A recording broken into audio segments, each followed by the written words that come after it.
నమస్కారం, welcome to I dream. ధర్మ మార్గం విత్ విజిత కార్యక్రమానికి స్వాగతం.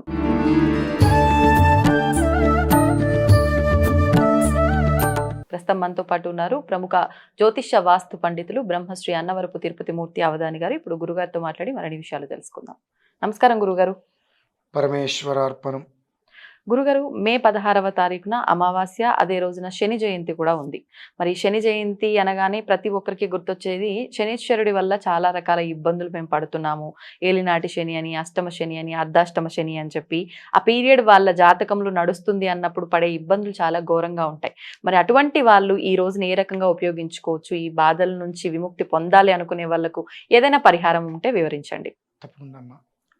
ఓం శమగ్నిరగ్నిభిస్కరచ్ఛన్నస్తపతు సూర్యః శం వాతో వాత్వరప అపశ్రిధః. అందరికీ అర్థం కావాలి అనొక ఉద్దేశంతో శని జయంతి అనేటువంటి పదం వచ్చింది. శనైశ్వరుడికి చాలా ప్రీతికరమైనటువంటి రోజు ఆ రోజు. ఎందుకని ప్రీతికరం ఆయనకి? కొన్ని విధానాలు అనుసరించినప్పుడు ఎప్పుడైతే కనుక పూర్వాభాద్ర నక్షత్ర గమనం నుంచి వచ్చేటువంటి ఒక మొట్టమొదటి స్థిరవారం, అంటే హనుమత్ జయంతి తర్వాత వచ్చేటువంటి స్థిరవారం ఏదైతే ఉంటుందో అది ఆయనకి చాలా ప్రీతికరమైనటువంటిది. అంటే ఆయన బయటపడింది ఆంజనేయ స్వామి వల్ల. ఆయన చాలా అత్యంత ప్రమాదంలో ఉన్నటువంటి వ్యక్తి, బంధింపబడ్డాడు. ఆయన బంధింపబడింది ఆంజనేయ స్వామి వారి వల్ల. కనుక హనుమత్ జయంతి తర్వాత వచ్చేటువంటి ప్రాథమిక శనివారం ఏదైతే ఉందో అది చాలా ప్రీతికరంగా ఆయన చేస్తారు. దానికి ఇంత వివరణ అందరికీ తెలియదు, చెప్పిన అర్థం కాదు. కనుక శని జయంతిగా దాన్ని తీసుకుని రావడం జరిగింది. అంటే మారు విధానంలో వస్తుంది. అయితే శని అనగానే మనం పీడ పిశాచం అనుకుంటాం, చాలా క్రూరుడు, మహా మంచివాడు కాదు అని చెప్పి. నవగ్రహాలలో శని చేసే మేలు ఎవరు చేయరు. చాలా అద్భుతమైనటువంటి మేలు చేశాడు. ఒక మనిషికి మేలు జరిగింది అంటే దానికి శని కారకుడు. కీడు జరిగిందన్నా శని కారకుడు కావచ్చేమో, కానీ మేలు జరిగిందంటే మాత్రం ఆయనే కారకుడు. ఎందువల్లంటే శని ధర్మాన్ని అనుసరించి ఉంటాడండి. మనం ధర్మంగా ఉంటే మనకు ఆయన ఎప్పుడు మంచిగానే ఉంటాడు. మనం ఆలోచనలు శని అంటే మనకు మంచి చేయడు, చెడు చేస్తాడు. మనకు జరిగేటువంటి చెడుకి శనిని చూపిస్తున్నాం, మనకు జరిగేటువంటి మంచికి మాత్రం ఆయన్ని మనం సూచించట్లా. ఆ స్థితి నడుస్తుంది. కాబట్టి శని అంగానే భయపడతారు. చాలా అంటే చాలా వెన్నపూస కూడా పొయ్యి మీద పెడితేనే కరుగుతుంది. మా శనికి అక్కర్లా, ఆయనకి నమస్కారం చేస్తే చాలు, ఆయన ఆనందపడిపోతాడు. అంతటి సాత్వికుడు శనిగ్రహం. అయినప్పటికీ ఎవరి భయాలు వాళ్ళకు ఉంటాయి. ఎప్పుడూ కూడా శనిని మనం ఆరాధిస్తూ ఉండాలి. అది ఏ వారమైనప్పటికీ కూడా ఆయన ఎంతగా ఆరాధిస్తుంటే అంత మంచిది. నువ్వుల నూనెతోటి ఆయనకి అభిషేకం చాలా శ్రేయస్కరం. అలానే నువ్వులు మామూలుగా ఇతపూర్వం కొన్ని విషయాల్లో నేను కొంతమందికి చెప్పింది ఏమిటి అంటే, నువ్వుల్ని ఒక వారం రోజుల ముందు ఒక 2-3 గంటలు నీళ్ళలో నానబెట్టి ఆ తర్వాత తీసేసి నేల మీద చల్లేస్తే, అంటే కుండీలు లాంటివి చిన్న చిన్నవి చల్లేస్తే అక్కడ మొక్కలు వస్తాయి. ఇంతెత్తు నువ్వులు ఒక వారం రోజుల ముందు చేసేస్తే ఆ సమయానికి ఇంతెత్తు మొక్కలు వస్తాయి.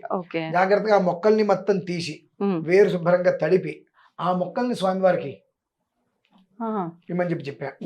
కొన్ని చోట్ల అయితే నాకు బాగా అత్యంత సన్నిహితంగా ఉన్నటువంటి ప్రాంతాలలో ఆ శనికి చుట్టూత, ఆ విగ్రహం చుట్టూత మట్టి పోసేసి దాని మీదే నువ్వులతోటి, ఆ నువ్వుల చెట్ల మధ్యలో శనేశ్వరుడు ఉండాలి.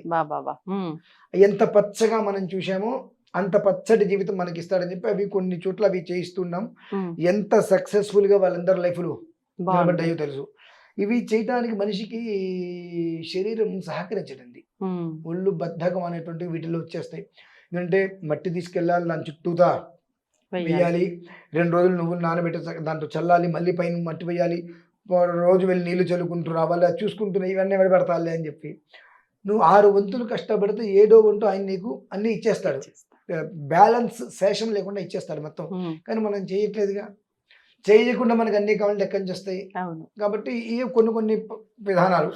మరికొంతమందికి ఒకవేళ ఏదైనా సమస్యలు బాగా జటిలంగా ఉండి ఇబ్బందికరంగా ఉంది, పైకి రాలేకపోతున్నారు, వృద్ధి చెందలేకపోతున్నారు, ఏ రకంగా అయినా ఆటంకాలతో ఇబ్బంది పడిపోతున్నారు అన్నప్పుడు జాకెట్ ముక్కలు ఉంటాయి కదండి, నలుపు లేదంటే నీలం, ఆ జాకెట్ ముక్కల్ని ఒక 4 అంగుళాల ముక్క 4x4 మన అరచేతంత ముక్కని కట్ చేయించి అందులో అన్ని నువ్వులు వేసి వాటి దగ్గరికి 4 అంచుల దగ్గర తిప్పేసేస్తే మనకి ఉల్లిపాయ బంబులాగా ఇస్తారు చిన్నప్పుడు మనం కొట్లో కొనుక్కునే వాళ్ళని దీపావళప్పుడు కింద టాప్ అని కొట్టడానికి వీలుగా ఉండేవి.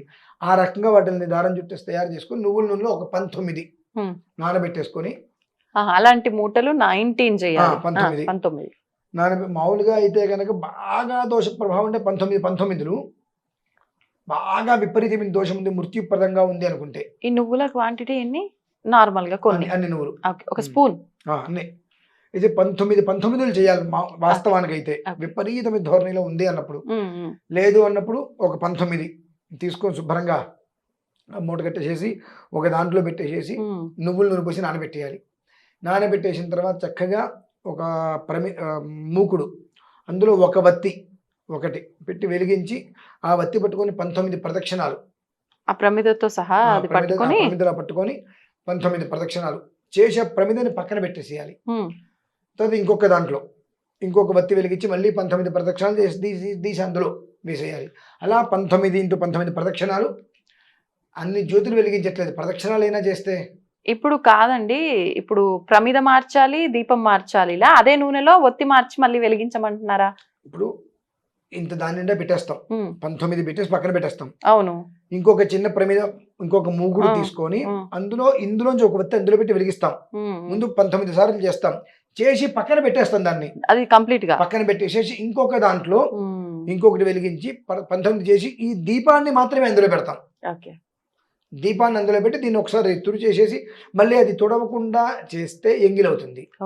కాబట్టి ఒకసారి దాన్ని ఒక చుక్క నీళ్ళు తుడి చేసేసి మళ్ళీ ఇంకొక ఒత్తి పెట్టి అలా మాకు అంటే ఒకవేళ శారీరకమైన శ్రమ ఎక్కువగా ఉంటుంది, మేమంత చేయలేకపోతున్నాం అన్నప్పుడు 19 ఒకేసారి. ఇదేంటంటే ఇక ఆల్టర్నేటివ్ ఆప్షన్, అంతే ఇంకొక ఆప్షన్.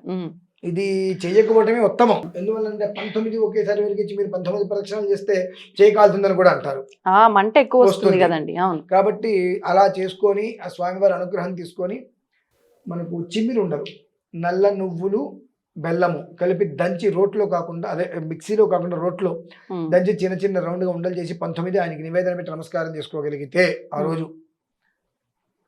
మీకు ఎక్కడైనా ఏ రకమైన చిన్న చిన్న భయాందోళనలు ఉండి ఇది జరుగుతుందో లేదో, ఇది ఎట్లా ఉంటుందో ఏంటో అనేటువంటిది ఆలోచనలు ఉన్నా, శత్రువుల నుంచి ఏదైనా ఇబ్బంది వస్తుంది, ఏం చేద్దామన్నప్పటికీ కూడా ఎదుటి వాళ్ళ నుంచి మనకు నెగిటివ్ వస్తున్నాయి, మనం చేసే ప్రతి ఒక్కటి మనకు పాజిటివ్ రాకుండా నెగిటివ్ వస్తున్నాయి, మంచికి పోతే చెడు ఎదురైనట్టుగా ఇటువంటివి ఏదైనా వస్తున్నాయి అనుకున్న వాళ్ళు ఈ యొక్క చిన్న పరిహారంతో పూర్తిగా అందులోంచి బయటపడిపోయి వెళ్ళేటువంటి ప్రతి చోటుగా కూడా దారి వాళ్ళకి ఏర్పడుతుందమ్మా.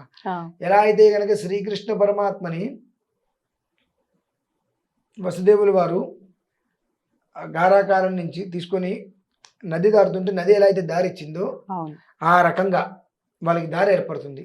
శనేశ్వర స్వామికి చేస్తే చాలా ఆ రకంగా విశేషమైనటువంటి విధానంలో ఏర్పడింది ఆ రోజు. కనుక ఎంతవరకు అది అందరూ ఆ రోజు భరణి నక్షత్రం ఉందమ్మా ఉదయం. భరణి నక్షత్రానికి యమధర్మరాజు అధిపతి. అంటే మృత్యు సంకటం ప్రాణ భయం అనేటువంటివి ఏవైనా ఉన్నాయి అంటే పూర్తిగా తొలగిపోతాయి, నిర్మూలనైపోతాయి. ఎందుకంటే అపపాప్మానం భరణీర్భరంతోంతం. ఈ భరణి నక్షత్రానికి అధిపతి ఎవరు అంటే యమధర్మరాజు. యమధర్మరాజు ఎవరంటే మళ్ళీ శనేశ్వరుడికి అగ్రజుడు. కనుక ఆయన్ని ఆ నక్షత్రం రోజు నాడు ఈయన్ని ఆరాధించినప్పుడు ఆయన సంతోషపడతాడు.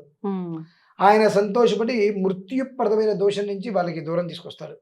కాబట్టి ఆ శనివారం రోజు నాడు శనికి చాలా అంటే చాలా అత్యంత ప్రీతికరమైనటువంటి రోజు కాబట్టి ఆ విధానాన్ని అనుసరించడం చాలా శ్రేయస్కరం. మేము మా పీఠంలో ఒక రీతిలో విధానాన్ని అయితే అనుసరిస్తున్నాము. ఎవరికంటే పెద్దగా చెప్పదలుచుకోలేదు, ఒక కొంచెం క్లుప్తంగా కొంతమందితోటి పూర్తి చేయాలని మేము చేస్తున్నాము. కానీ ప్రతి మనిషికి తెలియాలి కాబట్టి ఈ వీడియో ద్వారా అందరికీ తెలిసి ఎక్కడైనా సరే ఇంట్లో అయినా నవగ్రహాల ఆలయంలోకైనా వెళ్ళి ఈ ఒక్క విధానాన్ని అనుసరించుకున్న తర్వాత ఒక 19 రోజుల తర్వాత వాళ్ళు ఖచ్చితంగా కామెంట్ చేస్తారు, మేము ఆ రోజు అమావాస్య రోజున ఇలా చేశాము, మాకు ఇలా జరిగింది, ఇలా ఉన్నాం అనేటువంటి విషయం ఖచ్చితంగా కామెంట్లు చెప్తారమ్మా. పోనీలేండి, సంతోషమే కదండి అనుకున్న పని జరిగితే. అదేగా.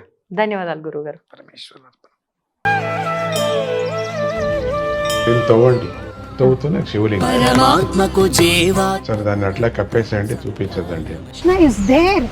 మూర్తి పూజ కాదు, సాక్షాత్ బ్రజేంద్ర నందన భగవాన్ ఉన్నారు మూర్తులు. ఏమీ ఆశించకుండా ఆరాధించే వాళ్ళు కూడా ఉన్నారా ప్రభుజీ? నిజమైన భక్తి అంటే మనకు తెలియదు కాబట్టి